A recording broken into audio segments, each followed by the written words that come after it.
La humanidad, maestro, nunca había tenido tantos derechos ciudadanos, escritos, literatura en derechos. Desde la Declaración Universal de los Derechos Humanos que la firmó el Estado Dominicano, estando Trujillo en el poder, el 10 de diciembre de 1948 en Naciones Unidas, a esa primera Declaración Universal de los Derechos Humanos, que bueno, que tiene su antecedente en la Revolución Francesa, con aquella Declaración de los Derechos del Hombre. De allá acá son muchos los convenios, pactos en materia de derechos económicos, sociales, culturales, educativos, de los seres humanos del mundo y de esta parte del mundo, de América Latina.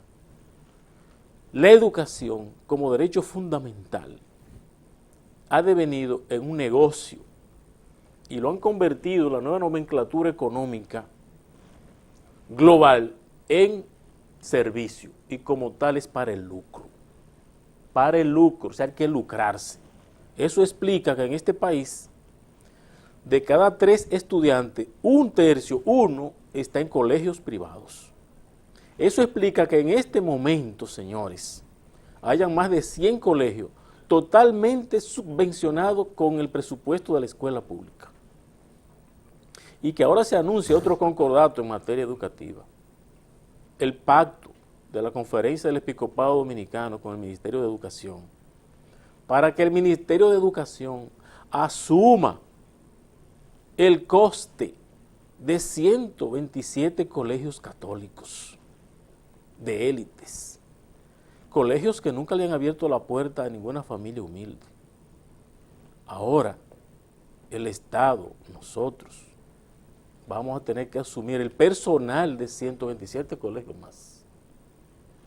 No solamente el personal, todo el personal docente, sino toda la seguridad, conserjería, directores, subdirectores, con el modelo privado de gestión que anula los derechos civiles, porque ni sindicatos permiten en los colegios privados.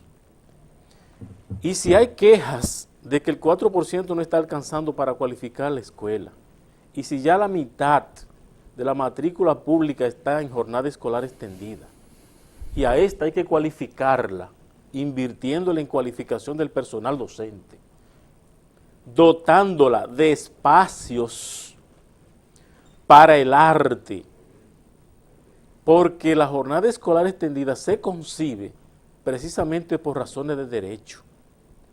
Si buscamos una educación integral, de calidad, de suerte que estas generaciones de niños y niñas, adolescentes, jóvenes, tengan la oportunidad no solamente de la formación convencional de las áreas tradicionales, sino la oportunidad del desarrollo estético, espiritual, artístico.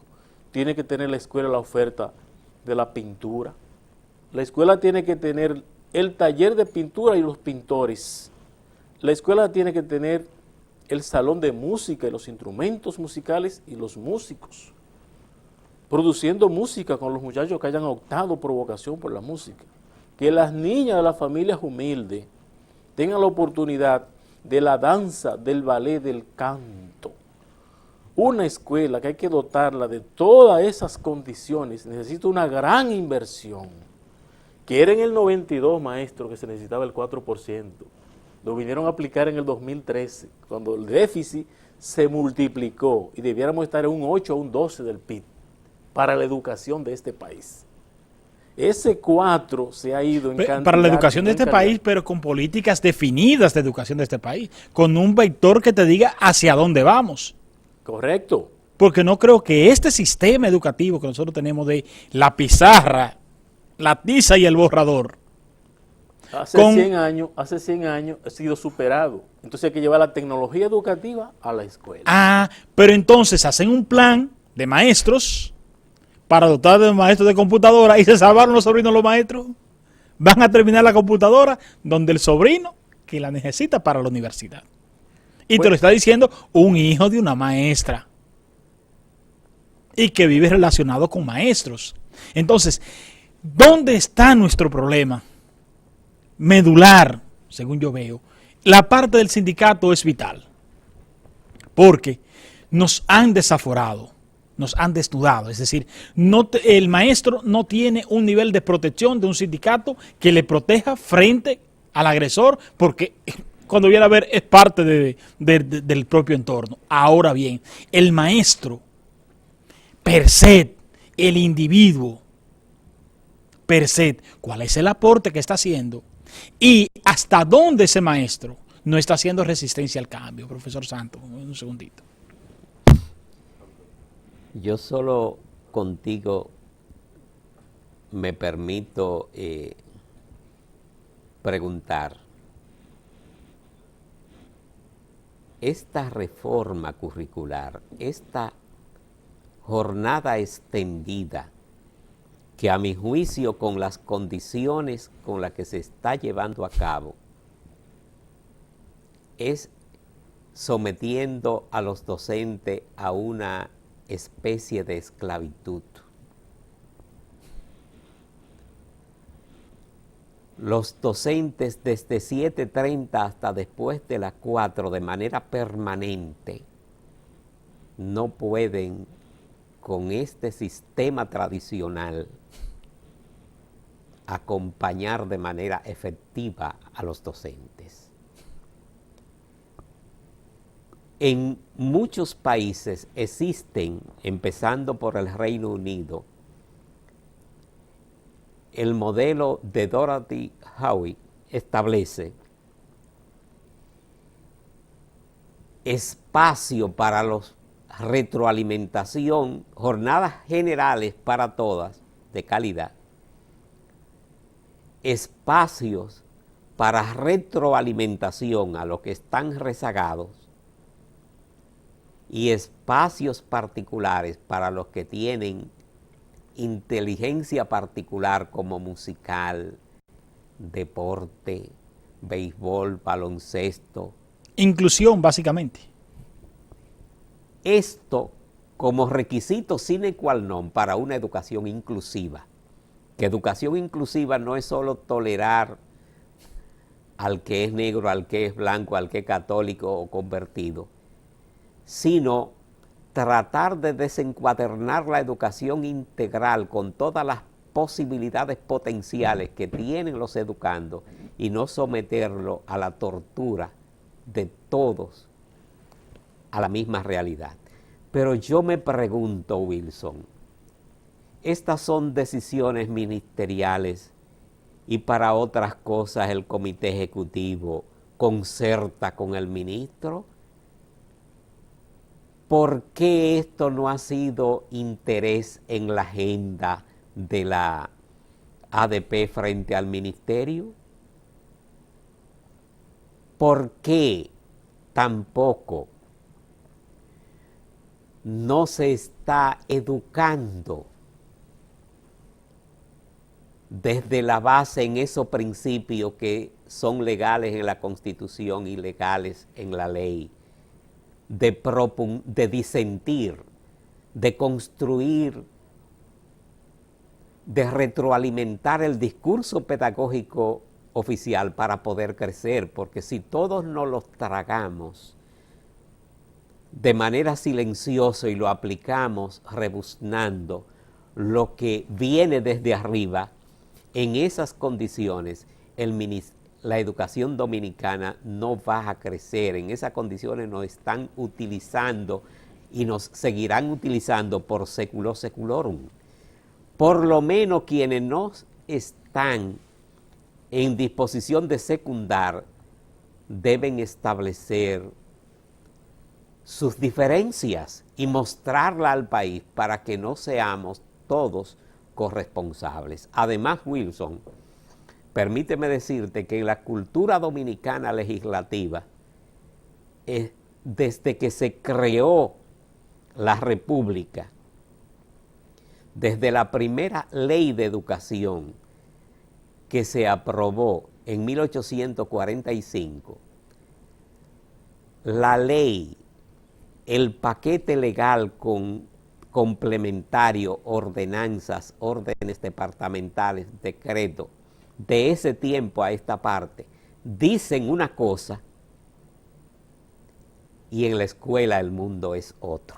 Y es otra realidad. Y de Trujillo para acá, todas las reformas han empezado con mucha intensidad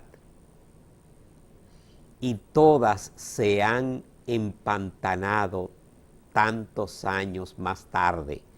Yo pienso que esta reforma, que contiene conceptos en los que hay que evolucionar, hasta en el concepto de evaluación, implica concepciones de evaluación muy diferentes y superiores, si se quiere, a los de la 196, el hecho de que se conciba en los despachos oficiales y se pretenda llegar al aula, lo que va a llegar al aula es menos que lo que llegó del constructivismo que se diseñó en el plan decenal.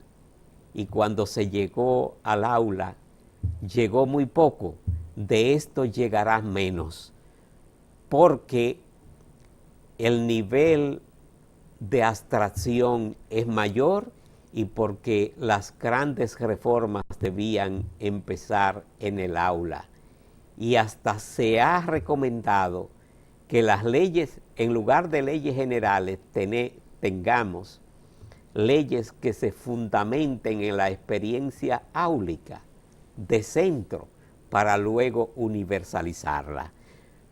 Si se construyen desde abajo hacia arriba y con planes proyectivos, habría más posibilidad de esto. Mira, desde hace 3 años el ministerio está capacitando para la reforma. Y yo veo mis colegas de primeras líneas que demuestran más ausencia de comprensión de lo que se trata que 3 años atrás, cuando empezó a exponerse el contenido de la reforma. Profesor Fernández, le interrumpí en ese momentito, pero hay una partecita, parte de que usted puede abordar sobre este tema que hemos tocado y concluir la otra partecita, ya limitando un poco el tiempo en ambas participaciones, por razón de que tenemos poco tiempo y nos quedan algunos temas que tocar. Por ejemplo, Citracodal, a mi juicio, no lo destruyó Macorís Pérez Martínez. A mi juicio, lo destruyó el propio Citracodal. Bien. Cuando se abrogó todos los lujos y el potencial político que le daba la posición que ostentaba dentro del sindicato. ¿Podría pasar lo mismo con la ADP? ¿O estaría pasando lo mismo? Bueno, la ADP, primero decir que ciertamente uno de los principales desafíos que tiene el docente de la República Dominicana es recuperar su sindicato. Recuperarlo, porque es que este magisterio ha sido sorprendido y el mismo magisterio le ha puesto en la mano su instrumento al patrón. Un patrón soberbio, arbitrario, ha hecho entonces lo que quería, un monólogo, porque lo que dice el ministerio y lo dice un sindicato tomado por el propio ministerio es un monólogo y ni siquiera diálogo. En efecto, ese es un reto primario, que el Magisterio Nacional retome su sindicato y lo haga independiente de las fuerzas que son patrón, que son Estado, para recuperar el aliento y la independencia y poder contestar. Nunca como hoy la explotación había aumentado tan exponencialmente contra la clase docente. Ciertamente es una condición de esclavitud, con el agravante de que el maestro se le baja la estima. ¿Cómo puede subir una escuela, una educación de la sociedad ese de lujo, de tumbar por todos los medios la autoestima docente colectiva? Eso está pasando en este país. Y el sindicato no reacciona porque está domesticado. Eso es cierto, maestro. Nosotros somos miembros del Comité Ejecutivo Nacional actual, 2015-2018. No estoy aquí asumiendo vocería del ADP, en absoluto, porque no estoy autorizado además. Yo estoy hablando como dirigente magisterial del secretariado de Juan Pablo Duarte, como maestro. Pero yo no soy vocero del Comité Ejecutivo Nacional del ADP aquí, jamás. Reconozco que ciertamente las fuerzas que allí operamos debemos hacer distancia de la gestión patronal que hace el sindicato. Eso es cierto. Actualmente hay una contrarreforma y el magisterio está siendo maltratado con el famoso enfoque de educación por competencia, maestro. Aquí se está cometiendo un crimen en la educación dominicana, porque aquí no se investiga, aquí no hay investigación educativa. Como no hay investigación educativa, andamos a ciegas. Y se traduce del alemán al español, del inglés al español, modelos foráneos de interés del capital mundial. Hay un estudio del Banco Mundial que dice que, porque es negocio, señores, la educación es negocio, y que quiere educación de calidad que la pague, ¿ok? Por tanto, la pública no puede ser competencia de la privada. Y eso explica que usted tiene hoy multiplicadas las clínicas y los hospitales cayendo, porque tiene que abrirle campo al negocio privado de la salud. Igual, la escuela pública tiene que ser negocio privado. Ahora, como el Estado empezó a invertir algo en educación, entonces quiere el sector privado succionarlo, lo poquito que hay, succionarlo. El enfoque de educación por competencia que se está imponiendo hoy es absolutamente un crimen, porque esa educación por competencia, conceptualmente hablando, es que en los países ricos, Gómez, maestro Santo Hernández, dicen lo que está dando cuarto es esto y le piden a las universidades, queremos 100.000 técnicos en esta área, porque esa es la producción que da cuarto. Y a los 3 años es esta la producción que queremos. Entonces quedan 100, 200.000 técnicos que formaron al vapor, quedan como desechables, mano de obra desechables, que podría tener sentido para ciertas universidades técnicas y para los politécnicos tal vez. Pero universalizar el concepto de educación por competencia y centrar la educación en la evaluación y los contenidos, sin parar en los sujetos ni en los procesos, es un crimen y un daño. Ciertamente los maestros están sufriendo, maestro. No comprenden nada de esto. Y un modelo que implica estar observando el logro de los muchachos por cotejo, hasta anotar 86.000 cotejos en un libro de registro. Óigase bien, 86.000 cotejos en un libro de registro y luego transferir esto a un boletín de notas. Está volviendo una monotonía, una rutina y embrutece, eso embrutece el magisterio. Entonces aquí hace falta, en primer lugar, reivindicar el sindicato docente clasista como instrumento que conteste, que produzca, que investigue, que proponga, y haga paralelo y ponga en competencia los enfoques diferentes que impone el modelo neoliberal global de educación por competencia y de poner el derecho humano de la educación como negocio, como servicio, lo reduce a servicio. En ese sentido estamos desafiados. Necesariamente tenemos que pensar con nuestros medios, en nuestro contexto, y producir respuesta a partir de estudiar los fenómenos que están apareciendo en la escuela. Hay muchos problemas de aprendizajes, y aquí se están copiando conceptos y enfoques, incluso permanentemente se están cambiando los enfoques. Cada vez que el maestro empieza a tener alguna pericia en su desempeño, se lo cambian, le cambian el piso y se va de bruce, hasta crear lo que se ha creado hoy, un escenario de incertidumbre que la maestra no sabe en qué pie vas a trabajar. Lo que es la investigación y la criticidad ha estado ausente en este proceso y esto es grave. Le pedimos un permisito, nos damos una pequeña pausa y retornamos de inmediato. Ustedes no se muevan. Señores, aquí de vuelta en el otro panel. Tocaban ustedes un tema muy interesante y desde el palco de la ignorancia, como decimos, porque no soy maestro ni nada que se parezca, hay algo que siempre me he fijado y es esas escuelas de formación. Ramón Núñez Molina, ¿verdad?, la del Licey, en su tiempo, respondía a un nivel de formación que demandaba la educación. Está sucediendo lo mismo, profesor Roberto Santos, con las escuelas de formación de maestros. Están respondiendo a lo que es la formación con un verdadero currículum de lo que debe ser un maestro que responda a la demanda de una sociedad como la nuestra, de un mundo globalizado. Y escúcheme, porque hay algo que no tenemos un objetivo claro. Y es que nosotros no estamos formando profesionales para que les respondan al colmadero de la esquina, sacándole, haciéndole los inventarios. Es para que se enfrenten a los profesionales del Japón de mañana, de China y de otros tantos países. Profesor Roberto Santos.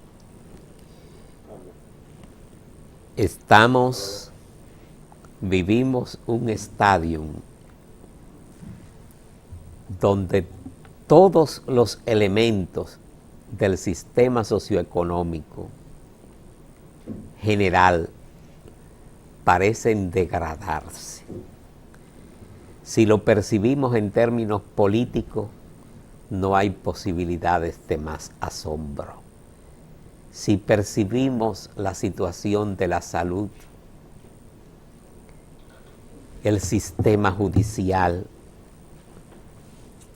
el sistema educativo a nivel de básica, de media, de público, de privado, reflejan muchas necesidades.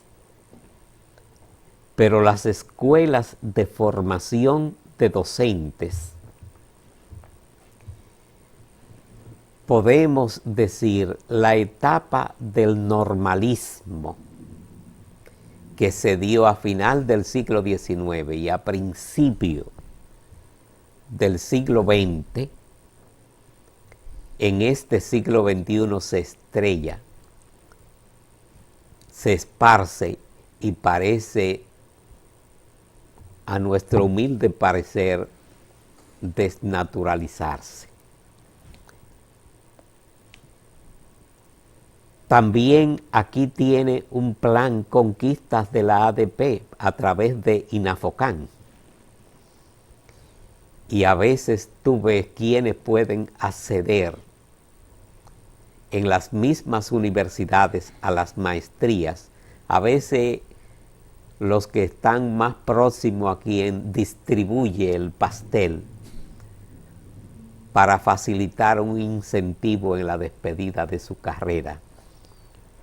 No generalmente a los más jóvenes reclutados que pueden aportar. Pero en las universidades, cuando se crearon los centros regionales, surgieron para capacitar personal en servicio. Y de ese tiempo a esta parte hemos pasado con los mismos con planes de estudios parecidos, con esquemas de planificación docentes parecidos, a preparar desempleados para el empleo, formación para el empleo. Desde este punto de vista yo pienso que más allá del ADP, más allá de los maestros, la nación dominicana, la sociedad debe reclamar al país renovación y participación en el sistema educativo, renovación de nuestra UAS, pero renovación también en las universidades privadas, que anuncian muchas veces excelencia académica, pero cuando tú ves los indicadores de calidad, la cantidad de estudiantes que a veces llegan al aula, la forma de cómo se recluta el docente, de 17 horas de docencia que debía tener una asignatura de 3 créditos, a veces a las 12 semanas te dicen que culminó. Esos no son indicadores de docente, indicadores de calidad. Además, en universidades privadas todavía hay docentes con 20 años de servicio como trabajadores ocasionales que no le pagan vacaciones. Estamos viviendo en un estadio en donde allí ni siquiera universidades que administran fondos para iniciativas democráticas, dentro existe una forma de expresión que no permite libertad de expresión. De manera pues que la sociedad toda debe empoderarse y los maestros de San Francisco y de estas municipalidades del Cibao, muchos de los cuales no han construido la realidad que tenemos, debemos cerrar los ojos para mirar más lejos. Debemos empezar a construir un discurso de otredad. Debemos de superar los pleitos unos con otros, así nos dividiríamos más, para tomarnos de las manos y juntos cuestionar al ADP, cuestionar al ministerio y ponernos de pie para construir una filosofía educativa de otredad dominada que algún momento llegue a ser equilibrio con las dominadas. Da pena, Wilson, saber que los estatutos de la ADP tienen 9 años editados porque no hay una asamblea estatutaria para renovarlo. Estamos en un tradicionalismo y se debe renovar. Profesor. Sí, bueno, viéndolo así macro, los médicos están reprobando los concursos. Los abogados que aspiran a entrar a la escuela de la magistratura, el 91% se guaya, como dice el pueblo. Los ingenieros tienen problemas, los agrónomos tienen problemas. O sea, no solo la carrera docente está deficiente, es todo un sistema nacional educativo desde superior, media y básica de baja calidad. Y eso requiere una respuesta nacional. Este país, esta nación, este pueblo merece otro rumbo. Ciertamente hay que retomar la formación inicial del docente, de suerte que responda al desempeño que queremos que tenga en la escuela de hoy. ¿Y qué ha pasado? ¿Qué ha pasado con la formación inicial de los docentes? De absolutas deficiencias. Los profesores en las universidades se están convirtiendo en contramodelos. Los programas, ni hablar. A veces van al concurso a examinarse y por no tener pericia en el teclado, pierden el tiempo y reprueban las cosas. O sea, estamos hablando de una universidad que te gradúa, te hace licenciado y no te entrenó ni siquiera en los programas básicos de informática. Estamos hablando de grandes estafas académicas en un país tan pequeño, con 45 universidades. 45 universidades, es un negocio. Entonces se está graduando en cantidades industriales, pero poca gente se está profesionalizando. Y esto tiene un impacto, sin duda, en la producción y en el conocimiento, la ciencia y la cultura. Señores, controlar el tiempo a dos intelectuales de la magnitud de ustedes es prácticamente una injusticia, pero ustedes conocen la dictadura de los medios de comunicación y las horas por las que hemos contratado el espacio. Ya se nos venció el tiempo, ¿verdad? 30 segundos podemos darle a cada uno, profesor Santos, 30 segundos.